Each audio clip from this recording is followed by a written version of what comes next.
بسم اللہ الرحمن الرحیم۔ ایک بادشاہ نے اپنے وزیر سے پوچھا، یہ میرے نوکر مجھ سے زیادہ کیسے خوش باش پھرتے ہیں، جبکہ ان کے پاس کچھ نہیں اور میرے پاس کسی چیز کی کمی نہیں۔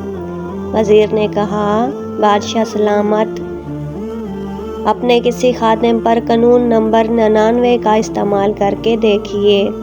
بادشاہ نے پوچھا، اچھا، یہ قانون نمبر 99 کیا ہوتا ہے؟ وزیر نے کہا، بادشاہ سلامت، ایک صراحی میں 99 درہم ڈال کر صراحی پر لکھیے، اس میں تمہارے لیے 100 درہم ہدیہ ہے۔ رات کو کسی خادم کے گھر کے دروازے کے سامنے رکھ کر دروازہ کھٹکھٹا کر ادھر ادھر چھپ جائیں اور تماشا دیکھ لیجیے۔ بادشاہ نے یہ تجربہ کرنے کا فیصلہ کیا اور جیسے وزیر نے سمجھایا تھا ویسے ہی کیا۔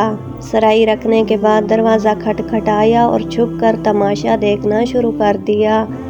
دستک سن کر اندر سے خادم نکلا، صراحی اٹھائی اور گھر چلا گیا۔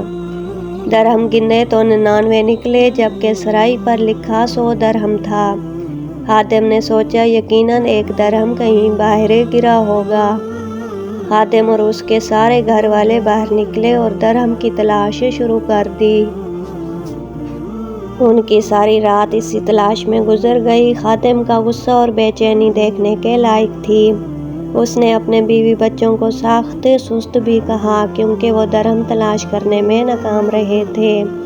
کچھ رات صبر اور باقی کی رات بک بک اور جھک جھک میں گزری۔ دوسرے دن یہ ملازم محل میں کام کرنے کے لیے گیا تو اس کا مزاج مکدر، آنکھوں سے جھگڑاتے، کام سے جھنجھلاہٹ، شکل پر افسردگی عیاں تھی۔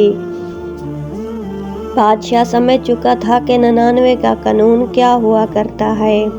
لوگ ان 99 نعمتوں کو بھول جاتے ہیں جو اللہ تبارک و تعالیٰ نے انہیں عطا فرمائی ہوتی ہیں، اور ساری زندگی اس ایک نعمت کے حصول میں سرگرداں رہ کر گزار دیتے ہیں جو انہیں نہیں ملی ہوتی، اور وہ ایک نعمت بھی اللہ کی کسی حکمت کی وجہ سے رکی ہوئی ہوتی ہے، جسے عطا کر دینا اللہ کے لیے بڑا کام نہیں ہوا کرتا۔